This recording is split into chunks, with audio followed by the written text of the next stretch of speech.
PTI से बल्ला फिर छीन गया। पेशावर हाई कोर्ट के सिंगल बेंच ने हुक्म इम्तना वापस ले लिया। इलेक्शन कमीशन का 22 दिसंबर का फैसला बहाल। जस्टिस एजाज खान ने इलेक्शन कमीशन की नजरसानी अपील पर तहरीरी फैसला जारी किया। कहा गया है, इलेक्शन कमीशन वकील ने बताया, मरकजी फरीक को बगैर सुने हुक्म इम्तना जारी किया गया, जिससे दरखास्त गुजार को मिलने वाला उबूरी रिलीफ पूरे मुकदमे पर असरअंदाज हुआ। फरीकैन के दलाइल सुनने के बाद हाई कोर्ट हुक्म इम्तना वापस लेती है। दरखास्त गुजार के तहफ्फुजात मरकजी दरखास्त में सुने जाएंगे। पेशावर हाई कोर्ट का डिविजनल बेंच पीटीआई की दरखास्त पर 9 जनवरी को समाअत करेगा।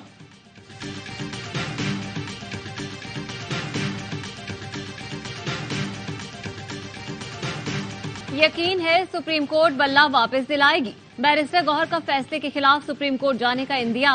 कहा, हम सुप्रीम कोर्ट जाएंगे और जितना जल्द फैसला होगा तो बेहतरी आएगी। पहली मर्तबा देखा एक आईनी इदारा हाईकोर्ट जाकर कहता है स्टे खत्म कर दो। पीटीआई से बल्ला वापस लेना बहुत बड़ा सवालिया निशान है। आप हमसे हमारी जीत नहीं ले सकते। हम तो कह रहे हैं उम्मीदवार नहीं हुए तो अंडर 19 भी खड़े करेंगे, मैदान खाली नहीं छोड़ेंगे। सुप्रीम कोर्ट बल्ला बहाल नहीं करती तो हर उम्मीदवार आजाद लड़ेगा। जो भी जीते उसमें जमहूरियत की हार होगी। आईएमएफ के नुमाइंदों से मंगल को मुलाकात हुई, ना ही मुआहिदे से मुतालिक कोई बयान दिया। जिस अंदाज से बयान शाया किया गया वो गलत है। हम शफाफ इलेक्शन चाहते हैं। अगर शफाफ इलेक्शन ना हुए तो आईएमएफ मुआहिदे समेत मईशत पर असर पड़ेगा।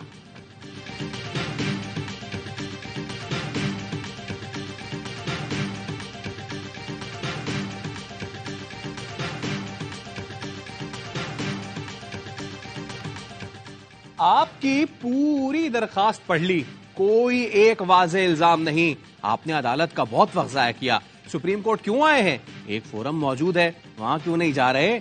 जाएं, जाकर ट्रिब्यूनल में अपील दायर करें। आप क्या चाहते हैं? सुप्रीम कोर्ट इलेक्शन कमीशन का किरदार अदा करे? इलेक्शन कमीशन ने कोई तौहीन की तो सबूत दिखाए। पीटीआई की लेवल प्लेइंग फील्ड से मुतालिक तौहीन अदालत की दरखास्त की समाअत के दौरान चीफ जस्टिस के रिमार्क्स। वकील लतीफ खोसा ने कहा, सीडी लाया हूं, सारे सबूत है। उम्मीदवारों, तजवीज और तायद कुनिंदगान को कागजात जमा कराने से रोका गया। तशद्दुद के वाकयात हुए। पीटीआई के 668 कागजात मुस्तरद किए गए। बदतरीन प्री पोल धांधली की जा रही है। हमें लेवल प्लेइंग फील्ड दें। सुप्रीम कोर्ट के इस्तफसार पर डीजी लॉ इलेक्शन कमीशन ने बताया, लेवल प्लेइंग फील्ड दे रहे हैं। सुप्रीम कोर्ट का पीटीआई की दरखास्त पर chief secretary, IG Punjab, advocate general Punjab को नोटिस। अदालत ने हुक्मनामे में लिखा, तीनों जवाब दें कि इलेक्शन कमीशन के अहकामात पर क्या कार्रवाई हुई। केस की समाअत 8 जनवरी तक मुलतवी।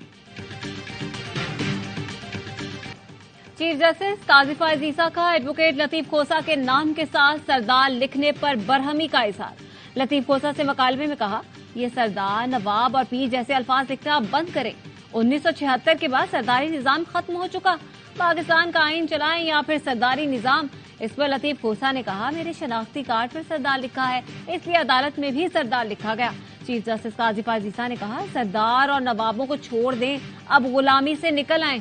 सरदार लिखकर अपना रुतबा बड़ा करने की कोशिश न किया करें।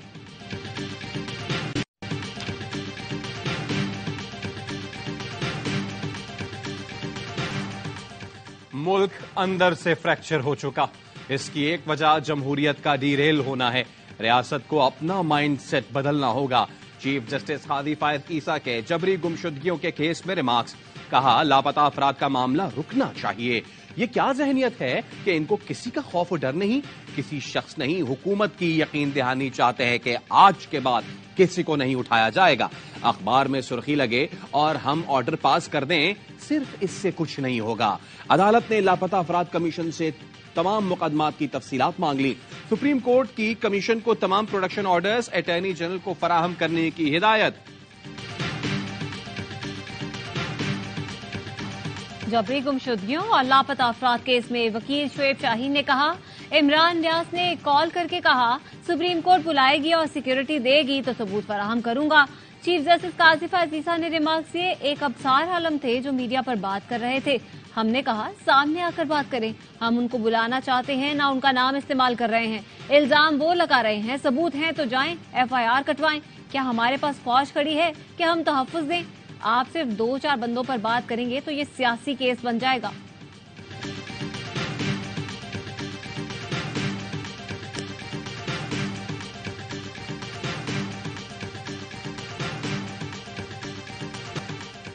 तौहीन इलेक्शन कमीशन केस में बानी पीटीआई और फवाद चौधरी पर फर्द जुर्म आयद कर दी गई। अटियाला जेल में समाअत के दौरान मुल्जिमान को फर्द जुर्म पढ़कर सुनाई गई। इलेक्शन कमीशन ने मजीद समाअत 16 जनवरी तक मुलतवी कर दी।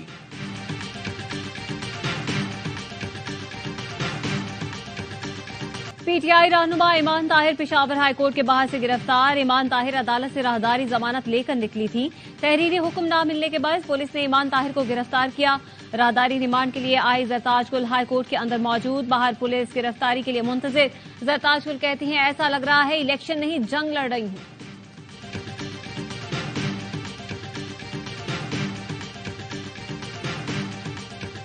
फैजाबाद धरना कमीशन में शहबाज शरीफ की आज तलबी। साबिक वजीर आजम ने पेश होने से कबल सवालनामा मांग लिया। कमीशन ने 21 सवालों पर मबनी सवालनामा भिजवा दिया। जराये के मुताबिक शहबाज शरीफ जवाबात की तैयारी के बाद कमीशन के सामने पेश होंगे। इलेक्शन के लिए कागजात नामजदगी मंजूर या मुस्तरद किए जाने के खिलाफ अपीलें दायर करने का वक्त खत्म। लाहौर से नवाज शरीफ की कागजात नामजदगी की मंजूरी के खिलाफ अपील पर रिटर्निंग अफसर को नोटिस जारी। उमैर न्यासी के 2 हलकों से कागजात नामजदगी मुस्तरद होने का फैसला कलादम करार। बानी पीटीआई ने लाहौर से कागजात मुस्तरद होने के खिलाफ अपील दायर कर दी। शेब शाहीन की नामजदगी फॉर्म मुस्तरद होने के खिलाफ अपील पर फैसला महफूज। अदालती हुक्म पर आरओ से शाह महमूद, जैन कुरैशी और मेहरबानों को कागजात मुस्तरद करने की तस्दीक शुदा कॉपी फराहम कर दी।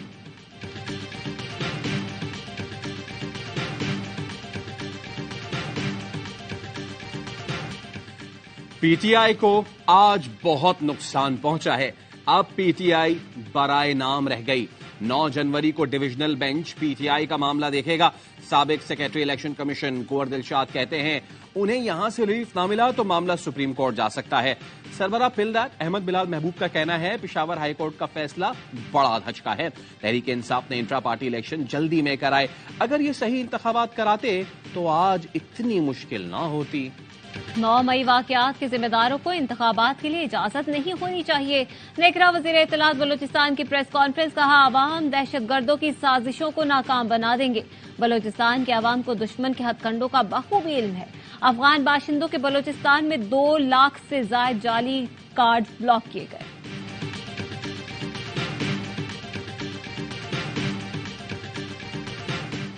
निगरान वजीर आजम अनवारुल हक काकड़ की जेरे सदारत SIFC की एपेक्स कमेटी का इजलास। Army chief general Asim Munir की भी शिरकत।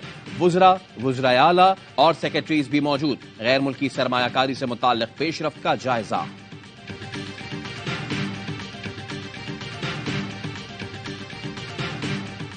ईरान के शहर करमान में 2 धमाके, 50 अफराद जाँ बहक।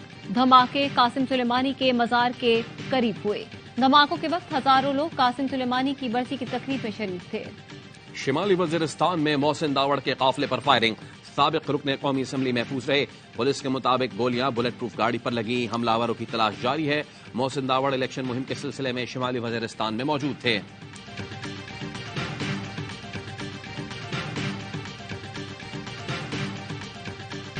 गजा फलस्तीनियों की सरजमीन है और रहेगी। अमरीका ने इस्राएली वज़रा की जानिब से फलस्तीनियों को गजा से निकल जाने के बयान की मुजम्मत कर दी।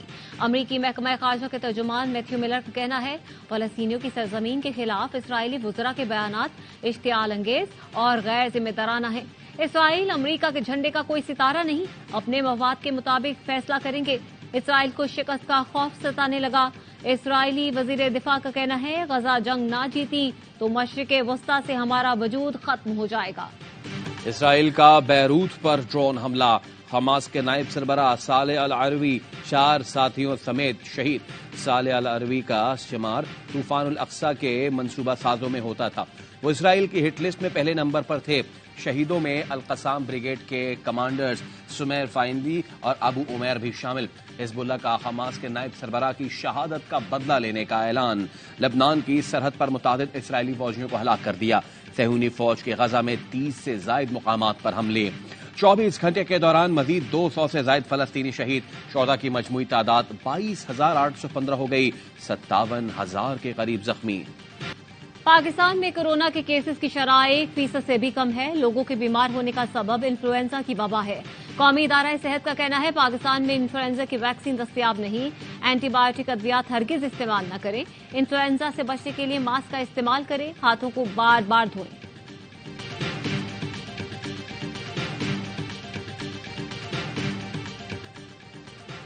पुराने पुलिसिंग सिस्टम को खत्म करके नए दौर के तरीकों को अपनाना होगा। शहरियों के मसाइल हल करने पर तवज्जो देनी होगी। निगरान वजीर आला पंजाब मोहसिन नकवी की जेर तरबियत ASP से गुफ्तगू। कहा 20 साल के दौरान पुलिस में इतनी तरक्कियां नहीं दी गईं जितनी हमने 11 माह में दी। शोहदा की फैमिलीज के लिए 200 करोड़ रुपए मख्तस किए। 737 थानों की अपग्रेडेशन की जा रही है।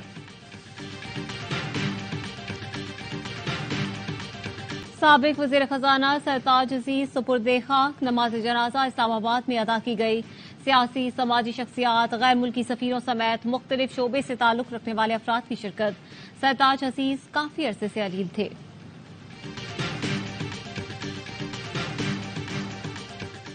सिडनी टेस्ट में टॉप ऑर्डर की नाकामी का अजाला मिडिल ऑर्डर ने कर दिया। पाकिस्तान ने पहली इनिंग्स में 313 रन बना लिए। ऑस्ट्रेलिया के खिलाफ 96 रन पर आधी टीम पवेलियन लौटी तो मोहम्मद रिजवान और आगा सलमान डट गए। छठी विकेट पर 94 रन की शराकत बनाई। रिजवान ने 88 और सलमान अली आगा ने 53 रन की इनिंग्स खेली। 90 नंबर पर आने वाले आमिर जमाल की शानदार बैटिंग टेस्ट कैरियर की पहली सेंचुरी जड़ी। ओपनर्स अब्दुल्ला शफीक और साइम अयूब खाता भी ना खोल सके। कप्तान शान मसूद 35, बाबर आजम 26 और सऊद शकील 5 रन बनाकर आउट हुए। पैट कमिंस ने 5 शिकार किए। पहले दिन के इख्तिताम तक मेजबान टीम ने बगैर किसी नुकसान के 6 रन बना लिए। 1 हो या 100 रन, कोशिश होती है हमेशा टीम के लिए परफॉर्मेंस दूं। कौमी ऑलराउंडर आमिर जमाल की प्रेस कॉन्फ्रेंस। कहा खुशकिस्मत हूं सिडनी में अच्छे रन बना सका। चंद साल पहले इसी ग्राउंड पर टीम को स्टैंड में बैठकर सपोर्ट कर रहा था। शाहीन आफरीदी को बड़ा खिलाड़ी बनना है या करोड़पति? साबिक कप्तान वसीम अकरम ने सिडनी टेस्ट न खेलने पर शाहीन को आड़े हाथों लिया। बोले सिडनी टेस्ट न खेलने का फैसला मैनेजमेंट का नहीं, शाहीन आफरीदी का है। क्रिकेटर्स को मालूम होना चाहिए टेस्ट ही असल क्रिकेट है। वकार यूनुस बोले शाहीन के ना खेलने के फैसले पर हंसी आ रही है। पिछले मैच में वो बहुत बेहतर नजर आए। टीम मैनेजमेंट के मुताबिक शाहीन को न्यूजीलैंड में T20 सीरीज के पेश नजर आराम दिया गया है। केप टाउन टेस्ट में भारत की तबाहकुन बॉलिंग। जनूबी अफ्रीका से 55 रन पर ऑल आउट। मोहम्मद सिराज की तूफानी गेंदबाजी के आगे कोई ना टिक सका। सिर्फ 15 रन देकर 6 खिलाड़ी आउट किए। बुमराह और मुकेश कुमार की 2-2 विकेटें। स्पेनिश स्टार राफेल नडाल की टेनिस कोर्ट में 1 साल बाद शानदार वापसी। ब्रिस्बेन इंटरनेशनल में नडाल ने ऑस्ट्रियन हरीफ डोमिनिक को स्ट्रेट सेट्स में शिकस्त दी। नडाल की जीत का स्कोर 7-5, 6-1 रहा। तानिया को शदीद तूफान का सामना। 150 किलोमीटर फी घंटा की रफ्तार से हवाएं। निजामी जिंदगी बुरी तरह मुतासिर। लंदन में दरख्त गिरने से खातून हलाक। कई मकामात पर शेड उखड़ गए। तूफान के सबब लंदन आई को बंद करना पड़ा। बस और ट्यूब ट्रेन का निजाम मुतासिर। तैयारों को भी लैंडिंग के दौरान मुश्किलात। तूफानी बारिश से सैलाब का खदशा है। और दुबई में उर्दू के सबसे बड़े मेले जश्न रेख्ता की तैयारी। फेस्टिवल का इनेकाद 27 से 28 जनवरी तक दुबई के ज़वील पार्क में होगा। मारूफ बॉलीवुड नगमा निगार जावेद अख्तर, अदाकारा शबाना आजमी, फिल्मसाज व अदाकार शेखर कपूर जलवागर होंगे। माहिरा खान, बीगुल, समीना पीरजादा और उस्मान पीरजादा भी शिरकत करेंगे। दिलचस्प सेशंस, मुनफरिद गुफ्तगू का दौर चलेगा। ARY न्यूज को उर्दू अदब के सबसे बड़े मेले के मीडिया पार्टनर होने का एजाज हासिल है।